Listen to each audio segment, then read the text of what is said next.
On Our Entanglement by Wynn Ray. The physicist on the radio says something about particles, about how two things that have touched can know each other across infinite distances, instantaneously, forever. I'm driving through Nebraska, where the sky is so wide it makes you understand why people used to think the Earth was flat. And I think, you're in Tokyo, I am here, and that means nothing. Because we already had our Big Bang, didn't we? That summer when we were 23 and stupid enough to believe that proximity was the same thing as permanence? When your apartment was so small, we had to breathe in shifts. When the heat made our skin stick together, and we didn't mind. We collided. We fused. And now, the physicist says, we're bound by something that doesn't care about space or time, something that moves faster than light because it doesn't have to move at all. It just knows. I don't understand quantum physics. I barely passed high school chemistry. But I understand this. I know when you're sick. Not because you tell me. We haven't spoken in 4 years. But because my throat closes up on random Tuesdays. Because I wake up at 3 a.m. with a fever that isn't mine. If I were living in a country where health insurance didn't cost an arm and a leg from your firstborn, some people around me might have advised me, you should go see a doctor. But they didn't, and that doesn't matter because the doctors won't have an explanation anyway. The frontier of this kind of science is so far, far in front, so avant-garde, doctors who were taught on decades-old knowledge won't get it. Not even most of the physicists understand it, our particular physicist on the radio says. Now, the Great Plains scroll past, endless and blonde. Somewhere over the Pacific, you're probably drinking coffee in that cafe near Shimokitazawa, the one with the broken AC and the owner's cat that hated everyone except you. Or maybe you've moved. Maybe you're married now. Maybe you have a different cafe, a different cat, a different person whose skin you've learned by heart. But I know you're not sick anymore. Last year, for 2 months, I felt like I was drowning on dry land.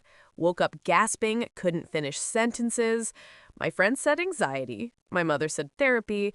But no one actually called anybody for an appointment because, remember, I live in a country of an arm and a leg from your firstborn. And I don't even have a whole firstborn. What if they demand the arm, the leg, and the firstborn? Whatever pound of flesh thereafter, me being me, all I could do on that morning in March was making eggs. I was drowning, and yet I had to eat. Isn't that amazing? This was going to be another day of objectively inexplicable pain, only sort of explicable in the most non-scientific sense, and only to me.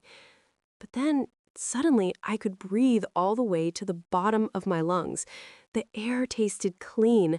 The eggs didn't burn. I stood in my kitchen crying over something I didn't understand, something that felt like a door opening in my chest. You had beaten it, whatever it was. You had shed the weight that made you leave and made me stay. You were whole in a way that makes my throat ache with something I don't have a word for.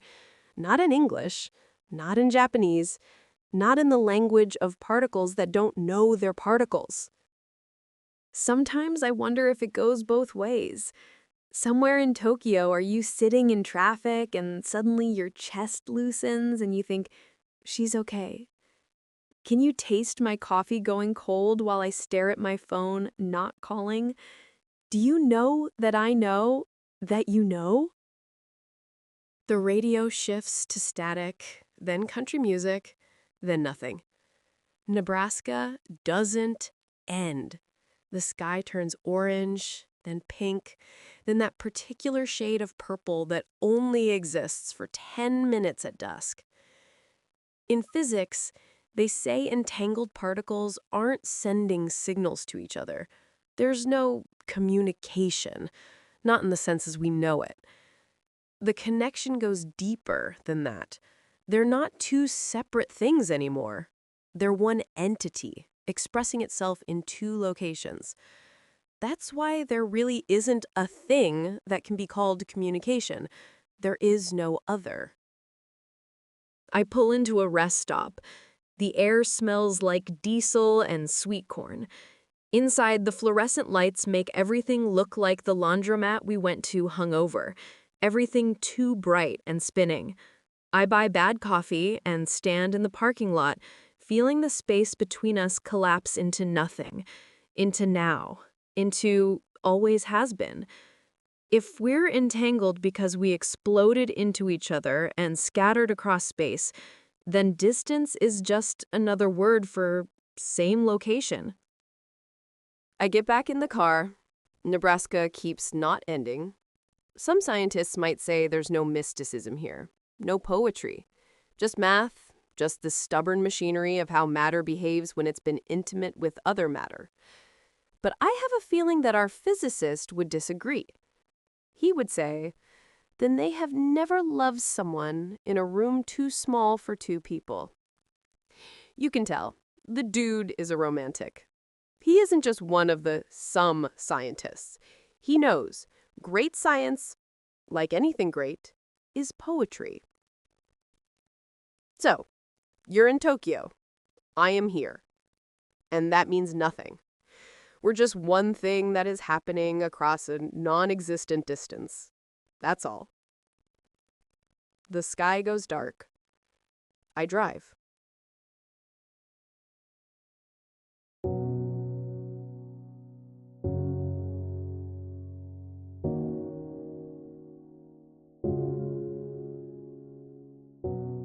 Thank you for being here. If you liked this story, please tell a friend about Chocolate Melt and its curator-filter-lens, Wynn Ray.